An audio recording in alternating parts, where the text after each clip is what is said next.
감사합니다. 자, 하나님 말씀 나누겠습니다. 마태복음 23장 1절부터 12절입니다. 율법이 무거운 이유란 제목으로 하나님 말씀 나누겠습니다. 율법이 무거운 이유입니다. 오늘 본문에는 이제 서기관들과 바리새인들, 사두개인들이 모든 논쟁을 마치고 이제 다 물러갔어요. 그죠? 그 입을 모두 다물게 하셨죠, 예수님이. 다 물러갔습니다. 그리고 난 다음에 이제 예수님이 거기에 있던 무리들과 제자들에게 당부의 메시지, 주의사항을 얘기하시는 거예요. 자, 1절 한번 읽어봅시다. 시작. 이에 예수께서 무리와 제자들에게 말씀하여 이르시되 서기관들과 바리새인들이 모세의 자리에 앉았으니 그러므로 무엇인지 그들이 말하는 바는 행하고 지키되 그들이 행한 행위는 본받지 말라. 그들은 말만 하고 행하지 아니하며 또 무거운 짐을 묶어 사람의 어깨에 지우되 자기는 이것을 한 손가락으로도 움직이려 하지 아니하며. 자, 여기까지만 읽어봅시다. 지금 이제 서기관들과 바리새인들을 떠난 다음에 얘기하시는 거예요. 그들은 어디에 앉아있대요 지금? 모세의 자리에 앉아있대요. 그죠? 모세의 자리에 어떤 자리일까요? 율법을 가르치는 자리입니다. 율법을 가르치는 자리에 앉았대요. 근데 예수님이 뭐라고 하시냐면 말하는 바는 행하래요. 그죠? 근데 그들의 행위는 본받지 말래요. 왜요? 그들은 율법을 지키는 자예요, 안 지킨 자예요? 안 지킨 자예요. 먼저 좀 물어봅시다. 여러분, 율법은 좋은 겁니까, 안 좋은 겁니까? 율법 좋은 거죠. 율법은 하나님의 말씀입니다. 하나님의 말씀인데 오늘 말씀의 제목으로 왜 율법이 무거운 이유, 하나님 말씀이 무거운 이유가 뭘까? 이것을 오늘 좀 정확히 알았으면 좋겠는데, 여러분, 율법이 무거운 이유는 한마디로 얘기해서 은혜가 없기 때문에 그렇습니다. 뭐가 없다고요? 은혜. 여러분, 은혜가 뭐죠? 은혜는 하나님이 나를 건지셨다라는 게 은혜예요. 근데 여러분, 그냥 나를 건졌다, 이거는 감흥이 전혀 없는데 나는 구원받을 수 있는 조건이 전혀 없는데 건졌어요. 그게 은혜죠. 여러분, 은혜의 정의를 정확히 아셔야 됩니다. 뭐 어떤 분들은 말씀 잘 듣고 나서 은혜 받았습니다. 이게 너무 재밌는 설교 은혜 받았습니다. 이건 은혜가 아니라 내가 죄인인데 오늘 말씀을 듣고 나니 내가 구원받은 자군요. 나 같은 자를 하나님이 만나주셨군요. 이게 은혜라고요. 아셨죠? 근데 지금 서기관들과 바리새인들은 은혜가 있을까요, 없을까요? 은혜가 없어요. 이제 뒤에 쭉 나오는데, 여러분, 왜 은혜가 없는지를 알 수가 있냐면, 여러분, 은혜가 없다라는 것은 생각이 빼앗겼다는 거예요. 생각이. 어떤 생각이 빼앗겼냐면 하나님이 나를 건지셨다, 예수 그리스도의 십자가의 보혈의 피로 나를 건져셨다는 그 마음, 그 생각이 없어져 버린 거예요. 잊어버린 거죠. 그러니까 은혜를 잃어버린 자가 된 거예요. 그러니까 여러분, 오늘도 하나님을 생각하면서 사셔야 됩니다. 여러분, 하나님을 경외한다. 여러분, 경외한다는 게 무슨 뜻이냐면 하나님을 의식한다라는 거거든요. 제가 이전 시간에도 얘기했던 것 같은데, 하나님을 경외한다는 게 뭐라고요? 하나님을 의식한다고요. 하나님을 의식해야 돼요. 항상. 여러분, 하나님은 안 보이기 때문에 인간 육체의 눈이 있어서 영적으로 깨어있지 않으면 하나님을 잃어버린다고요.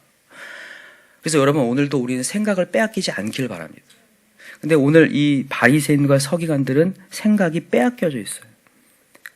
생각이 빼앗겨져서 은혜가 잃어버리니까 행동도 안 나옵니다. 그래서 그들은 율법을 지키라고만 얘기하지 자기네들은 율법을 지키지 않는단 말이에요. 그래서 여기 말만 하고 행하지 아니하며 무거운 짐을 이 사람들한테만 지우게 만들고 손가락을 움직이려 하지 않는다는 거예요. 그러면서 하는 게 뭐냐면, 자 보세요. 5절 읽어봅시다. 시작. 그들의 모든 행위를 사람에게 보이고자 하나니 곧 그 경문띠를 넓게 하며 옷수를 길게 하고 잔치 윗자리와 회당의 높은 자리와 시장에서 문안받는 것과 사람에게 랍비라 칭함을 받는 것을 좋아하느니라. 이게 자기 드러내, 자기 과시를 하게 되잖아요. 이게 인간의 본능입니다. 인간의 본능은 이기심이에요. 이게 죄성이거든요. 자기 살겠다고 하는 게 이게 죄성이에요. 죄가 들어오고 난 뒤에 하는 행동들이 다 이거거든요. 이기심. 근데 은혜가 사라지면 딱 이것을 하게 돼요. 나를 주목하게 돼요. 교회 안에서도 은혜가 사라지면 자기 이름을 높이려고 별짓을 다 하게 됩니다. 사람들이 날 주목하지 않았을 때 섭섭해지기 시작하고 마음이 어려워지기 시작하고 자기 의견이 들어지지 않는다고 막 토라지잖아요. 그게 왜 그러냐? 뭐가 없어서요? 은혜를 잃어서요. 하나님에 대한 생각을 잃어버렸어. 생각을 빼앗겼어. 그때부터 나온 게 본능입니다. 은혜가 사라지면 언제나 인간은 죄성이 올라와서 본능으로 살게 돼 있어요. 이기심으로. 자기 챙기기에 바쁜 인생을 사는 거예요. 그래서 와서 거룩한 척, 여기 보세요. 여기 경문 띠를 넓게 하고 옷수를 길게 하고. 여러분 경문 띠가 뭘까요? 경문은 테필린이라고 하거든요. 히브리어로. 테필린 들어보셨나요? 테필린 여기 이마하고 손목에다 매는 거예요. 이마에다가 하나님의 성경 구절 넣어가지고 이렇게 매요. 그리고 여기 손목에다가 띠를, 이렇게 성경 구절 띠를 띠는데 여기 뭐예요? 띠를 넓게 했대요. 나는 성경 굉장히 많이 알고 있는 사람이야 를 보여주려고 엄청 막 한 거예요. 사실 경문띠를, 테필린을 왜 하라고 하나님 말씀하셨을까요? 잊어버리지 말라고. 나 잊어버리지 마. 근데 그 사람들은 그걸 가지고 뭘 하는데 사용한다고요? 자기 과시용이에요. 지키지도 않으면서 엄청 막 아야. 옷수를 길게 해요. 이게 옷수를 길게 치치트라고 하는데 히브리어로 치치트 뭔지 아시죠? 여기 옷수를 여기 흰색으로 쫙 달아요. 그걸 엄청 길게 막 달아왔어요. 그래서 나는 엄청난 사람이다라는 것을 보여주려고 막 하는 거예요. 이렇게 자기 이기심을 위해서 사는 거예요. 여러분 세상 사람들도 하나님의 은혜가 없기 때문에 높아지기 위해서 사는 겁니다. 높아지기 위해서 살아요. 뭔가의 칭함을 받기 위해서 막 살거든요. 그래서 여러분과 저는 오늘도 은혜가 필요한 줄 믿어요. 여러분 은혜는 잃어버리기 쉽습니다. 은혜는 잊어버리기가 쉽다고요. 인간은 망각이에요. 망각. 그렇게 망각이 심해요. 그래서 오늘도 우리는 망각하지 않으려고 이 자리에 있는 줄 믿어요.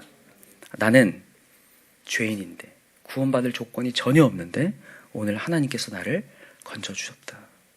여러분 그 은혜가 있어야 될 줄 믿습니다. 그렇다면 여러분 은혜를 유지하는 게 관건인데 어떻게 유지할까? 두 가지로 설명할게요. 첫 번째는 뭐냐면 높아지지 말라요. 오늘 하나님의 메시지가 얘기하죠. 자, 8절부터 이제 예수님께서 얘기하셔요. 자, 8절 시작. 그러나 너희는 랍비라 칭함을 받지 말라. 너희 선생은 하나요. 너희는 다 형제니라. 땅에 있는 자를 아버지라 하지 말라. 너희 아버지는 한 분이시니 곧 하늘에 계신 이시니라. 자, 땅에 있는 자를 아버지라 하지 말래요. 갑자기 이 얘기하니까 어떤 분 생각나는데 제가 아는 선배 이제 분이 이 메시지에 이제 은혜를 받아가지고 아버지, 믿지 않는 아버지한테 찾아가서 저는 이제 앞으로 아버지를 아버지라고 부르지 않겠다고. 갑자기 그 생각이 나네요. 그래서 그 아버지가 화가 나가지고 넌 도대체 어디서 뭘 배우고 왔길래 아버지를 아버지라고 안 부르냐고. 그래요. 그 너무 나갔어요, 그죠? 물론 그 너무 나간 걸로 말미암아 큰 핍박이 있었고 거의 집에서 내쫓김을 당했지만 나중에 이제 이분은 목사님이 되시고 그 아버지는 주께로 돌아왔습니다. 진짜 하늘 아버지를 섬겼더니 하나님께서 육체의 아버지도 돌아오는 역사를 보여주신 거죠. 그 생각이 나네요. 근데 이 부분에 있어서의 메시지는 뭐냐면 높아지지 말라는 얘기를 하는 거예요. 지금 높아지지 말고 우리는 예수 앞에 다 뭐다? 죄인이다, 동급이다를 얘기하는 거예요. 여러분 우리가 저 사람과 내가 별반 다르지 않다라는 그런 마음이 있어야 저 사람을 수용할 수 있습니다. 그렇죠? 그리고 나도 은혜가 필요하고 저 사람도 뭐가 필요해요? 은혜가 필요하다. 이렇게 되는 거예요. 근데 지금 바리새인과 서기관들은 그게 아니죠. 랍비라 칭함을 받고 나는 가르치는 자야. 여러분 이게 되게 웃긴 것 같아요. 가르치다 보면 내가 가르치는 것으로 말하면 나는 행동을 하고 있다고 생각할 수 있어요. 근데 절대 아닙니다. 절대 아니에요. 얼마나 인간이 제가 이게 여러분에게 말씀을 전하지만 내려가면서부터 하나님 말씀이 없어질 수 있는 존재라는 걸 제가 맨날 깨닫거든요. 그래서 여기 앞에서 여러분들에게 얘기하는 것이 전부가 아니라 언제나 우리는 골방에서 혼자 있을 때 내가 하나님 앞에 얼마큼 하고 있나 이게 진짜 평가거든요. 여러분 굉장히 중요하죠. 그래서 우리가 높아지려고 하지 마시고 언제나 예수 앞에 나는 죄인이다. 그래서 여러분 제일 중요한 건 우리가 성도임을 망각하면 안 돼요. 나는 성도다. 하나님 앞에 성도다. 성도야. 어떠한 칭호가 중요한 게 아니라 우리는 성도다. 이런 마음을 여러분 가질 수 있는 저 여러분들 기도합니다. 두 번째입니다. 두 번째는 뭐냐면 편해지지 말라요. 편해지지 말라. 여러분 인간은 욕구가 편해지려고 하는 욕구가 있어요. 근데 이 편해지는 욕구는요. 육체의 편안함은 언제나 안일함을 가지고 옵니다. 제가 예전 시간에 얘기했는데 인간에게 많이 있으면 안 되는 거 두 가지. 하나는 시간이고 하나는 물질이에요. 그죠? 사람에게 시간이 많아요. 여유가 너무 많으면요. 뭐 합니까? 좋은 일 합니까? 영혼 구원합니까? 아니에요. 이상한 짓 하죠. 죄를 짓습니다. 그래서 이런 편해지면 안 돼요. 예를 들어서 이런 거예요. 집에서 따뜻한 방 안에서 이렇게 누워서 자고 계속 빙둥빙둥거리고 뒹굴뒹굴 하는 사람이 감사가 있을까요? 추운 날 일하다가 따뜻한 집으로 왔을 때 그때 감사가 있을까요? 아니에요. 둘 다 아니에요. 추운 날 밖에서 있다가 따뜻한 방으로 들어왔을 때 와, 집이 이렇게 따뜻하다니 이런 감사가 나오잖아요. 우리 자녀들 보면서 느끼지 않나요? 집에서 뒹굴뒹굴 놀다 아이들이 엄마가 오면 엄마 너무나 감사해요. 이런 따뜻한 집이 있어서 이렇게 안 하잖아요. 그죠? 성질 부리고 있지. 그러니까 여러분, 우리 육체는요, 안일해지거나 편안해지면 절대 안 됩니다. 여러분 여기 보세요. 본문에. 자, 11절 읽어봅시다. 11절 시작. 너희 중에 큰 자는 너희를 섬기는 자가 되어야 하리라. 누구든지 자기를 높이는 자는 낮아지고 누구든지 자기를 낮추는 자는 높아지리라. 하나님이 큰 자는 어떤 자라고요? 섬기는 자. 편안함을 추구하지 않는 자예요. 섬기는 자 되어야 된다. 바리새인과 서기관들은 칭호를 받으면서 편해지려고 한 거예요. 그들은 시간도 많고 물질도 많아요. 하나님이 주신 율법 지키지도 않으면서. 이게 진짜 무서운 거죠. 여러분과 저는 오늘도 섬기는 자 되십시다. 그래서 교회 안에서 진짜 은혜 받으려면요, 긍휼을 베푸는 현장이 있어야 돼요. 긍휼을 베푸는 현장. 누군가를 위해서 기도할 수 있어야 된다고요. 그래서 우리 교회는 참 감사한 게 목장이 있어 감사합니다. 목장의 영혼들을 위해서 기도할 수 있는 사람. 여러분, 그래서 저는 우리 교회 성도님들의 목표가 뭐냐면 다 뭐가 되는 거? 목자, 목녀 되는 거. 여러분, 그 목표를 갖고 뛰셔야 돼요. 내 영혼. 여러분, 이 목장이 왜 좋냐면요, 목장은 가정교회거든요. 그러니까 우리가 이렇게 그냥 퉁을 쳐서 교회다, 난 교회 다닌다, 이게 아니라 우리는 항상 교회를 세워가는 사람들이에요. 우리가 왜 가정 예배를 계속 강조하냐면 가정에 뭐가 세워져야 되니까. 교회가 세워져야 되니까요. 여러분, 우리 지금 1000번째 교회를 세워달라고 기도하시는데, 여러분, 영혼을 구하는 교회들이 다 가정마다 세워져야 됩니다. 그래서 다 여러분들 뭐가 돼야 된다고요? 목자와 목녀 되셔야 돼요. 여러분, 그냥 지금은 예비 목자로 그냥 목원으로 있으시는데 편하다, 난 목자 안 해야지, 이렇게 도망치려고 하지 마세요. 이 은혜를 떨어뜨리는 거예요. 지금 바리새인과 서기관들이 긍휼이 없습니다. 여러분, 이제 내일 23절에 나오거든요. 한번 읽어보세요. 23절.